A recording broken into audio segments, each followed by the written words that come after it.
to another episode of A Minotaur's Journey! Yay!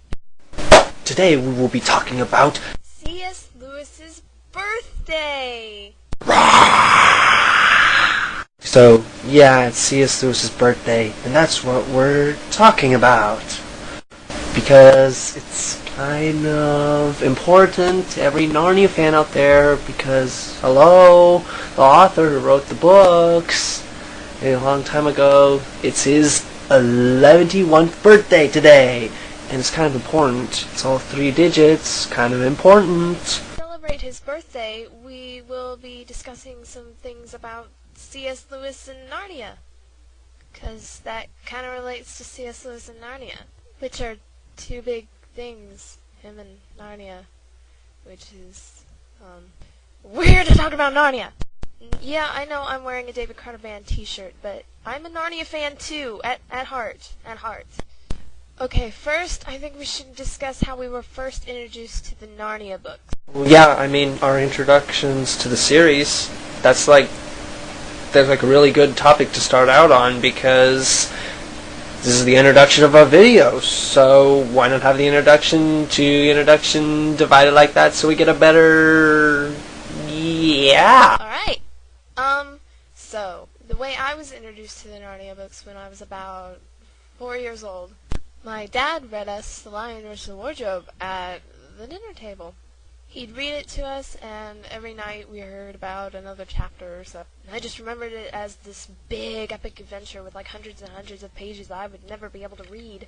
And then when I was 8, I got a present from my grandmother, which was the complete box set of all 7 books. And then I was like, whoa! And so I started reading them, and it was just really awesome. 7 years ago. Okay, not really, I'm not really that old. Okay. About when I was 7, I was first introduced to the Narnia series by aunt and uncle. It was around Christmas time, and we were all sitting around the fire, and they handed me this box, and they were like, unwrap it. And I was like, what's in it? And they were like, I have to unwrap it first. And I was like, okay. So I unwrapped it, and inside was this box set of chronicles in it. So that's what it was in the box. It was I had no idea what they were. And then one night my dad was like, oh, some books we haven't read yet. Do you want me to read them to you? And I go, sure, let's read them. And he would read me chapter 1 to me every night for the next however long. And that was how I first introduced the Narnia books. Next, we are going to be discussing why Narnia is our favorite series and why we're so attached to it. That's why we're bothering to make videos like this. For me, the reason I'm so attached to Narnia is, well, basically because they're really old, good, exciting, unique stories, and they have something in them for everyone. They're just sort of universally awesome. Why Narnia is my favorite series? That's a really hard question to answer. That's like asking me what's your favorite mouthful of air that you've breathed. Reason Narnia is probably my favorite series is because I really enjoyed the nights my dad and I spent reading them. It's just, I will remember those nights forever. It's just a nostalgic kind of thing. It's just amazing and brilliant, and this series is just incredible. It's all compacted into child-friendly books that you can read, that you can definitely read to 3-year-olds and they'll get some of the words, but at the same time, like, a 15-year-old can read them and go, oh my gosh, this is amazing. So it takes talent to pull off that. Now we're going to talk about whether or not C.S. Lewis would have liked the Narnia movie adaptations. From Walden Media. I personally think C.S. Lewis would have appreciated the amount of effort that went into making the movies, the amount that was possible to come out of it. I mean, they can't do everything right in a movie. So I think that the fact that they got most of it in there would be sufficient for him. Even though, you know, it's not all perfect. I must say, I think the Susan Caspian kiss might have sent the poor man to his grave if he was here today. But he's already dead, so it doesn't even matter. But he's definitely rolling in his grave right now. You know, I think that if C.S. Lewis was alive today, and he saw that, hey, one of his books was in theater, I think he would be very, very impressed with all the computer-generated imaging, the sets, and the spectacular effect that went into adapting his creations to the screen. Because when he was writing the series, there was absolutely no way that any of the books were going to be made into quality movies. So I think he'd be satisfied with the look of a lot of things in the movies. Such as, well, a lot of the costumes and effects, because they were just really well done. However, I think he would definitely have a lot to say about the script in the overall movie.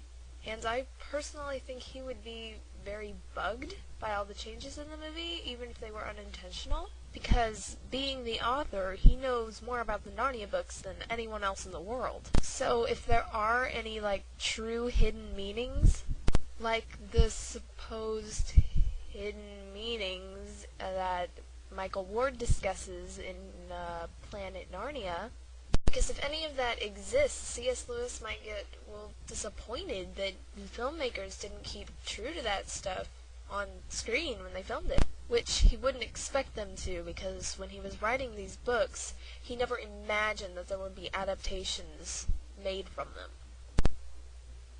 So it's a very interesting scenario, and I'm not even sure how it would work out, but I think that if he saw them, he would be very satisfied with the look, but not so much with the adaptation. I totally agree. I mean, that basically sums up everything perfectly, the way that I'm thinking about it right now.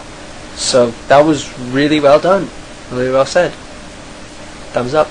Yay! 111th birthday! That's a lot of birthdays. That's a lot of birthdays. Yeah, 111. That's a lot of birthdays. I mean, not everyone has an 111th birthday. You know, not many people can say that. So, pretty special. So, happy birthday. You know what the sad thing is? What? Well, since today is his birthday, that means it's not his unbirthday. It's just making me depressed. Oh my gosh. That is really depressing.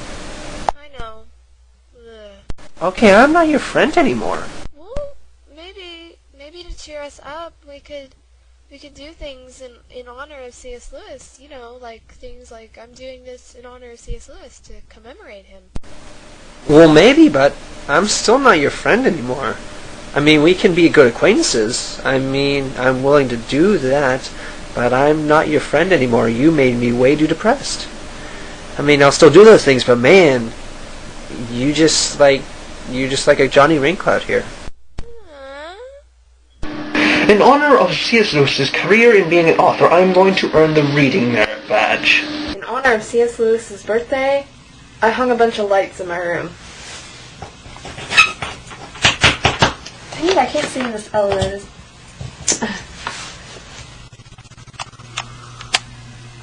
In honor of C.S. Lewis's fascination with astrology and the heavens, I am going to read Stephen Hawking's A Brief History of Time and the Universe in a Nutshell. It's delivery on iTunes because nobody wants to buy it because it's so horrible.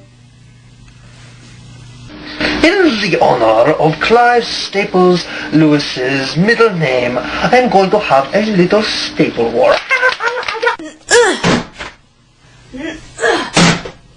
Not exactly sure how that was in honor of C.S. Lewis, seeing as I just publicly threw his book against a wall.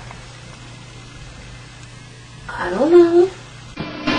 In the honor of C.S. Lewis, I am going to sing Where by Elizabeth Scott. I can't take it in,